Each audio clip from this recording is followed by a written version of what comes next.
YouTube మిత్రులకు నమస్తే. ఈరోజు మనము రామప్ప దేవాలయకు పోతున్నాము. గ్రామ పంచాయతీ పాలంపేట.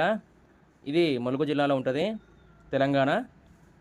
ఇక చూడండి, ఈ ప్రకృతి అందాలతో రామప్ప దేవాలయం మనము పోతున్నాము. ఇక మస్తు ఉంటుంది మరి. ఇక మీరు చూడాలి. ఇక కాకతీయ రుద్రేశ్వర రామప్ప దేవాలయము.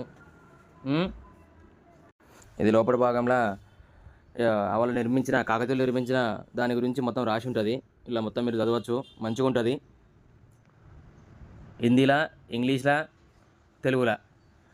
కాకతీయ రుద్రేశ్వర రామప్ప దేవాలయం అని మంచిగా నీట్గా దానికి కావాల్సిన చరిత్ర మొత్తం ఇల్లు ఉంటుంది, మనం చదవచ్చు. ముఖ్యంగా మీరు పోయిన వాళ్ళు అంతా ఇది ఖచ్చితంగా చదువుకొని రాలి.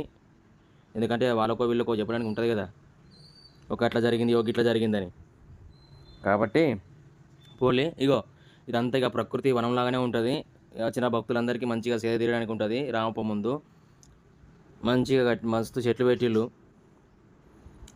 ఇక మనమైతే ఇప్పుడు రామప్ప ముందు నుంచి బయలుదేరినాం. ఇక ఇదంతా కాంపౌండ్, లోపలి బాబు కాంపౌండ్ మనకు అవపడుతుంది రావుతోని. ఇగో ఇదైతే మీరు ఏం చెప్తున్నా అంటే, ముఖ్యంగా ఈ వీడియోలో మీరు చూడాల్సింది ఏంటంటే, గుడి స్టోన్ ఎంత బాగుంటుందో చూడండి. ప్రత్యేకమైన రాయి అనిపిస్తుంది ఇది. అన్ని రౌతుల కానీ ఇది వేరే రౌతు. ఇవి అన్నీ నల్లగా ఉంటాయి, కానీ ఇదైతే జర బ్రౌన్ కలర్ ఎర్రగా అవపడుతుంట చూడండి టెంపుల్. చూస్తాలా ఎంత బాగా గట్టిలో, ఎంత ఎత్తు మీద ఎట్లా గట్టిలో చూడండి. ఆహా, చూస్తా అంటే సంబరం అనిపిస్తుంది. ఇగో ఇవి ఉండేసినావా, ఇక కింద చూడు ఎంత అమర్చిలో, కింద 4 భాగాలుగా పలకల్లాగా అమర్చి దాని మీద గుడి నిర్మించినట్టున్నది. మంచిగా అనిపిస్తుంది ఇది చూస్తుంటే. ఎంతైనా ఆలోచన రావాలి, అప్పుడు వచ్చింది వాళ్ళ కాకతీయ వాళ్ళకు వచ్చింది కాబట్టి మంచిగా కట్టిల్లు. ఇప్పటి వరకు చెక్కు చేరకుండా ఉన్నది. ఇక నందయ్య అయితే ఉన్నాడు ఇక్కడ. ఆయనకు ఒకసారి ఓం నమ శివాయ. మీరు ఈ వీడియోలో అన్నీ ప్రతి శిలను ఎట్లా చెక్కిల్లో చూడుర్రి. అద్భుతంగా డిజైన్లతో ఎంతో అద్భుతంగా చెక్కిళ్ళు. నా చిన్న మొబైల్ అయినా కానీ మీకు చూపించడానికి ఈ వీడియో తీస్తానా. మీకు చూపించినందుకు నాకు కూడా సంతోషం అనిపిస్తుంది. మీకు వీలుంటే ఇప్పుడు ఇదంతా ఎండాకాలమే, అందరికీ సెలవులే ఉంటాయి పేర్లు ఉన్న వాళ్ళందరికీ. ఇక బ్యాచిలర్లు గీచిలర్లు అంటే ఇక మొత్తం ఎప్పుడంటే అప్పుడు పోవచ్చు. ఇక కొద్దిగా ఫ్యామిలీ పోవాలంటే ఇప్పుడు జర హాలిడేస్లలో పోతే పోవాలి, కానీ పొద్దున పూట పోతే చల్లగా ఉంటుంది. ఇక ఇదంతా ఉసుకే. అప్పుడు కట్టిన పద్ధతి చూడుల్లి, ఉసుకల్నే మొత్తం గుడి నిర్మించిళ్ళు. అంటే ఆ విధానం చూడుల్లి, ఎంత ఆలోచించి కట్టిల్లో. ముందు తరాలకు చూడడానికి ఎంత ముందుగా ఆలోచించి కట్టిల్లో చూడాలి. అర్థమవుతుందా మీకేమన్నా?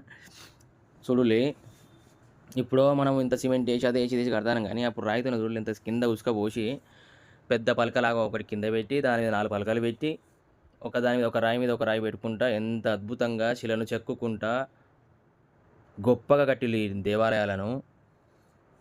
ఇంత గొప్పగా కట్టినప్పుడు మనం దర్శించుకోవాలి కదా, తప్పక దర్శించుకుందాం మనము. చూడులే, చిన్న చిన్న విగ్రహాలు, చిన్న చిన్న చెక్కిన శిల్పాలు, అద్భుతము. ఇది మనం గుడికి ఎంటర్ అవుతున్నాము. లోపలికి ఇక మొబైల్ తీసుకుపోయాడు ఆయన. అక్కంచెలు అంటాడు, ఆగంటాడు. ఆయనతో పరిశాన్ ఉంటుంది కాబట్టి మనకు ఆ పరిశాన్ వద్దు.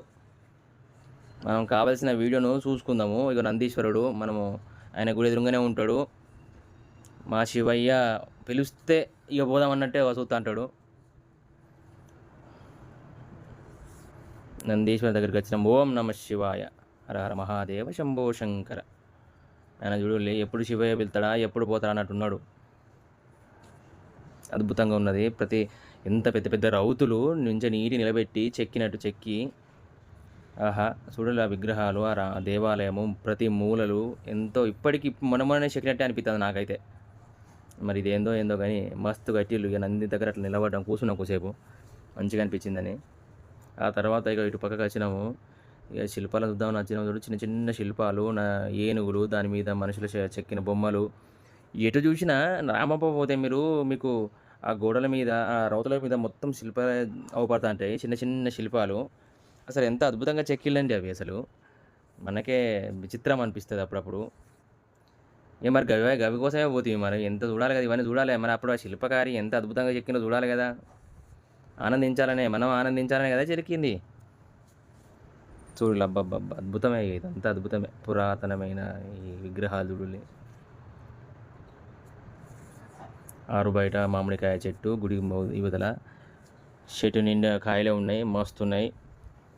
మొత్తానికైతే ఈ రామప్ప దేవాలయాన్ని ఒకసారి విజిట్ కాలి. మంచి ప్రదేశం ఇది, మస్తున్నది. అందరూ ఇక్కడ పోయిన వాళ్ళందరూ సంతోషంగానే ఉంటారు. మంచి ప్రకృతి మధ్యలో ఉన్న రామప్ప దేవాలయం ఇది. మనం ఇటు ప్రకృతిని ఆస్వాదించవచ్చు, మంచి ఆక్సిజన్ దొరుకుతుంది. రామప్ప చెరువు కూడా చాలా పెద్దగా ఉంటుంది. చెరువు కూడా చూసి రాలి పోయినాక, మర్చిపోకుర్రి.